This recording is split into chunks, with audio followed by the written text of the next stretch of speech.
Hello, good morning, maulang umaga sa ating lahat. Ayan, hindi naman siguro sa ating lahat kasi sa ibang lugar mainit siguro. Pero dito po guys sa amin is napaka-lakas ng ulan. Mula kahapon. So yung asawa ko nga po guys, hindi na makapagtrabaho, gawa nga po ng grabe yung lakas ng ulan. So meron po tayo guys update today, tapos nababad trip pa ako ngayon. Dahil sa tinta ng ballpen ko. Tingnan naman guys yung sulat ng ballpen ko. Oh. Wala-wala kasi. Kaya ang tagal bago ko natapos. Kasi kailangan mong ulit-ulitin para makita yung numero. So, grabe talaga guys. Kahit pambili ng ballpen, wala na. Okay. So, Negros Occidental, Laguna, Batangas, Quezon Province, Rizal, Cavite, Pampanga, Tarlac, Aklan, Antique, Capiz, Occidental, Mindoro, Isabela, Quirino, Oriental, Mindoro, Abra, Nueva Ecija, Pugao, La Union, Nueva Vizcaya, Baguio, Apayao, Ilocos Sur, Aurora, Benguet, Camarines Sur, Romblon, at Sorsogon. Ayan. So, meron po tayo guys sumada para po dito sa kabila. O ayan, huwag po mag-alala dahil hindi pa po tapos. Ano? So, napansin ko guys, grabe, ang dumi pala ng kuko ko. Tingnan nyo. Kadiri.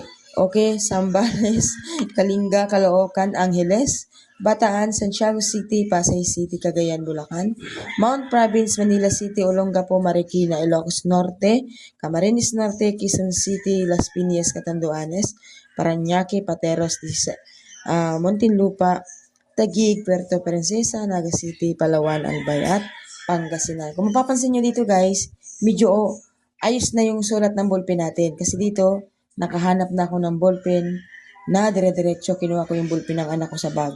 Ayan, so, sana guys, hindi na ito mawala. Kasi pawala-wala yung ballpen ko eh. Lagi kasi pinaglalaruan siguro ng anak kong bunso. Ayan, so, maraming salamat po sa mga taga-subaybay natin dyan na walang sawang nakaabang.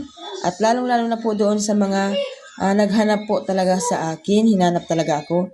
So, pasensya na kayo guys kung ngayon lang ninyo. Yung iba ngayon lang ako nahanap or kahapon lang, di ba? So, ang tagal na, mahigit na pong isang buwan. Diyos ko, kailan na babalik yung dati natin Facebook para hindi tayo mahirapan magsumada sa bawat lugar. Kasi doon ko sa kabila natin page is nasa 50k na po yung followers natin. So, sayang siguro kung hindi po yun nawala, siguro 60k na yung followers natin. So, ang bilis po kasi dumagdag na followers natin doon sa kabila. Eh, kasi dito guys, hindi naman siya kilala, kaya masyado pong mahina yung pag-angat natin. So, sana guys, ma-monetize na rin tayo kasi hindi pa po ako monetize dito. So, ang hirap po guys para kumita.